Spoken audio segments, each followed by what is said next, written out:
Hey y'all, welcome back to my channel. I'm Chris and here we talk about business, candle making, and how to boss up.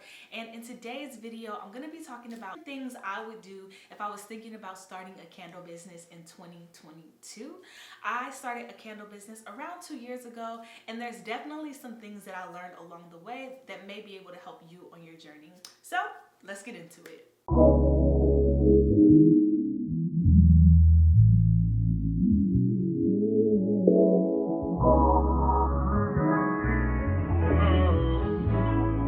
The first thing that I would do if I was starting a candle business in 2022 would definitely be researching waxes and finding a wax that represents the type of candle that I want to make.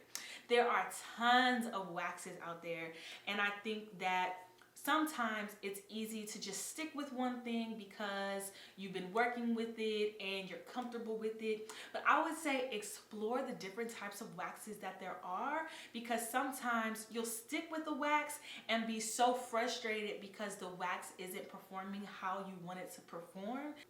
Different waxes work for different people. There's soy wax, there's coconut soy wax, there's coconut wax, there's apricot wax, there's parasoy wax, there's paraffin wax, and all of these different waxes do different things and require different things from you to be able to have a strong scent. Most people think that making candles is super easy, but it actually takes a lot of time, a lot of dedication, and really studying what you're doing to make sure that you can replicate that so that all of your candles are equally as potent and powerful. The second thing that I would do if I was starting a candle business is picking a few different scents. I'd say start with 4 to try out, because like I said in my previous tip, different fragrance oils work differently with waxes. I have a fragrance oil where I only put 8% fragrance oil and it smells so strong. But then I have other fragrance oils where I have to put 10% for them to perform as strongly. But it totally depends on the fragrance oil and the wax mix, and you'll only be able to discover that if you spend time with your wax and really narrowing down what works, how it works, and how you got the result that you got. The next thing that I would recommend is keeping a notebook while you're learning. When I first started, I wrote down everything every time I made a candle. I would get some painter's tape, put it across the candle, write the wick size that I was using, the amount of fragrance oil I used, the type of wax that I used, and how long I let it cure for. Because all of those things play a part in how well your candle performs and how strong the fragrance oil is filling up a room, you know? And so I used to write every single thing down so that when I went back and it smelled good and it performed well, I knew how to replicate the candle. And so I would say write down and keep track of everything that you're doing, because that was the biggest mistake I made when I decided I wanted to make candles. I didn't write anything down, and I didn't know what I was doing. I was just like, oh, that smells good, but I didn't remember how I got the result I got. So it ended up me spending more money, more time, and basically overall just having to work my way back to how I created the good candle. So if you do that at first, at least you have a starting point on where you can go when you are ready to start making bigger batches. The next tip that I would give is make sure you are testing. And this is in alignment with the last 3 tips that I gave, but you really have to test. It is not enough for you to melt some wax, pour some fragrance, pick any wick, and just start selling. That's a danger to customers. That's a danger to yourself. And it's just not gonna help anybody. So test. You want to make sure you're making quality products. Or at least that's how I want to make my candles. You know, everybody has a different philosophy on why they start this, and I'm not judging, but I'm just saying that you at least want people to feel like they want to come back to your business after they bought something from it. And to be able to do that is to make sure that you have maximized the amount of knowledge that you were able to use to create this product. So you have to test your burn time. Really write down how long this candle burned for. If you start, set a timer, keep track of time, light a candle at 1 o'clock and then at 4 o'clock stop.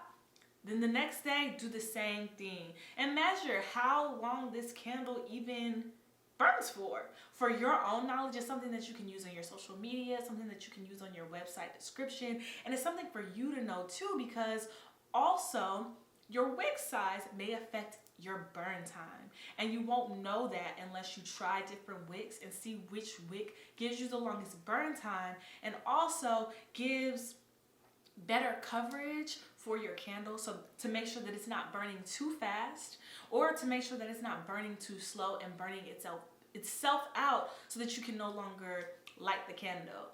I know I bought candles where I would light it and then before the candle even reaches the bottom and it's at the halfway mark, the candle can't light anymore because the wick is too small and the wax swallows it up. So there's no flame. And you don't want that. You don't want your customers to have that experience. And the only way that you'll know that's happening is if you really test, spend time with your candles before you start selling them so that you know what your candles are doing. So the next tip that I want to give is plan. Have a plan. Set some goals and really identify what it is that you want to accomplish with your business so that once you start, you have a clear vision. And not to say that like you can't change things when you start your business, you definitely can change things. And I think your customers first starting out are really going to love watching you develop and watching your business grow into whatever it becomes. But really plan, keep track of your spending, making sure that you're not overspending and being really mindful of how much it is actually costing you to learn, one, and two, to produce this product. And so when you don't have a vision, it's easy to become susceptible to want everything instead of focusing on the thing that you want. So really focusing and narrowing down what type of candle business you want, what type of jars do you want, what's the price point that you want, how much are you willing to spend to invest in your business first, and that will help you stay true to the mission, and it will prevent you from overspending. It will prevent you from buying all of the things and then having all of the excess things that you're not going to use because you realize you don't even want. And I ran into that mistake too. Like I have so many jars that I'm just like, this isn't the vision anymore. What do I do with you? And I don't want you guys to run into that mistake either and waste money and waste time. And I just want you to have a clear vision, and I think that could just help you in the long run with just spending less money, thinking about the types of fragrances that you want. And it's all in alignment, but I think really being mindful of what it is that you want so that you can be clear and intentional with the purchases that you do make so that you don't end up spending thousands of dollars on trying to learn how to start a candle business. The next tip that I would give to someone thinking about starting a candle business in 2022 is start your social media. Don't be scared to start from the conception phase of your business to you actually launching, because showing people what you're up to and allowing them to watch your progress makes them feel connected to what you are selling and what you're trying to do, and it does make people want to support you. And also, you'll also get your feet wet about what marketing looks like for your business and what you envision for your business. And I think in the beginning stages, you can kind of dust off the things that you realized worked and didn't work, and things that you want to incorporate in your social media brand awareness game. And I think it'll allow you to start building some sort of following so that when you are ready to start selling your candles, people have already been a part of your journey. You learn so much by doing and just putting yourself out there. more than not doing and just planning. I think once you really put something out into the world and get real feedback from people, you may learn how your ideas translate to the world. And I think with that alone, you can learn so much about yourself. The next tip I'm giving is crucial. I got so many questions about this when I first started out. I had so many questions about this when I first started out. Now I'm at the point where I'm like, I don't even have to do the calculations to have an idea on what I'll need for my wicks. Wicks, wicks, wicks. Wicks are important. Proper wick size is important. The wick that you choose for your wax is important. How well your wig burns is important. Wicks are the most important part of your candle, and you need to test. You need to test, you need to test, you need to test. You need to test, you need to test, you need to test. You need to test, you need to test, you need to test. You need to test your wicks, okay? You cannot get around testing your wicks because of how crucial it is. Where do I start? Testing your wicks are important because you could be selling yourself short and have too big of a wick that burns through your candle too fast. 1. 2, testing your wicks. You could tunnel your candle because the wick isn't big enough to like melt the wax around the wick.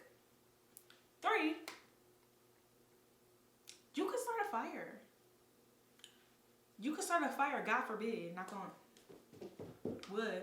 You could. You are selling something that people are lighting in their home that has an open flame.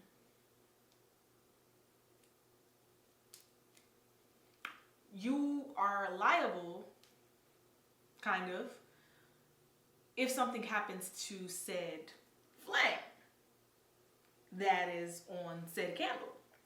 So you want to protect yourself as much as possible by researching, testing, and making sure that you have the right size wick for your jars and for the type of wax that you are using.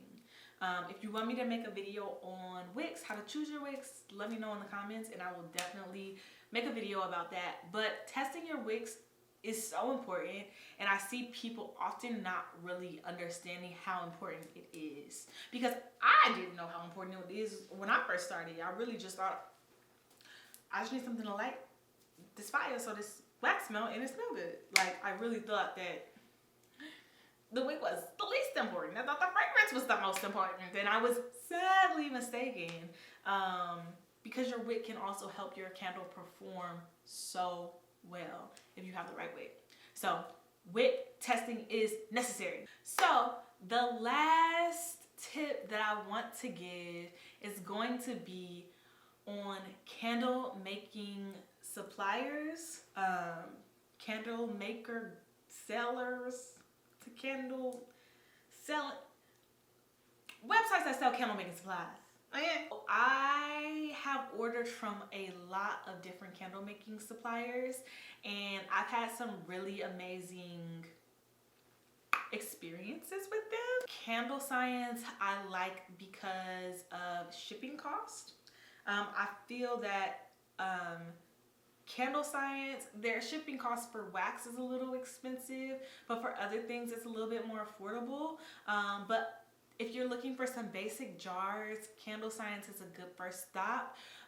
They have a wide variety of jars, clear jars. They're incorporating more color now, but really enjoy ordering from them for jars and fragrances. I order a lot of fragrances from Candle Science. So if you're looking for candle jars and don't know where to start, you can definitely go there. Also, Pro Candle Supply, I find, has the best shipping for me on shipping waxes, because wax can get really expensive to ship. And also Wooden Wick, I love. If you've never been to their website, they're super cute, offer a lot of different craft kits if you're into crafting. I believe they have candle making, if you want to make facial products, whatever it is, craft-wise, they do have a wide selection of like body care, skin care, aromatherapy type of products, like making kits and jars and vessels. They have a really great selection of jars. Like if you're looking for something that's cute, something that you want to speak for your brand, whatever that is, they do have a wide variety of jars for you to choose from. They also do sell wax. I've never tried their wax before, but of course they sell wooden wicks as well. That's their name. I have ordered wooden wicks from them before and I enjoy them. I'm thinking of maybe transitioning over to wooden wicks instead of cotton wicks, but we'll see. Wooden Wick has a lot of beautiful, beautiful jars, and they have amazing fragrance oils. They have unique, one-of-a-kind fragrance oils that will really elevate your candle making experience.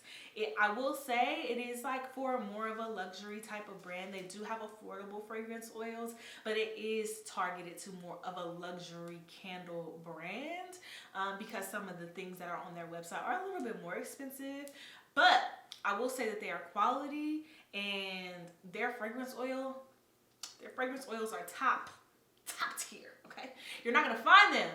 You're not gonna find them anywhere else, okay? Also companies, I love Aztec candles. I haven't ordered from them for a while. When I first launched, I was getting my jars from them. So I hope this helps. I hope this helps guide you on your candle making experience and journey. Even if you're just doing it for fun or you want to make some money off of it, I hope I gave some tips that can help you move forward. And if you have any questions, don't hesitate to leave me a comment below. And I will definitely be glad to answer any of those questions. And I will see you guys next time. Bye! You told me I could trust you. Don't die. I could really use it. Everybody need love, and niggas like me. You told me I could trust.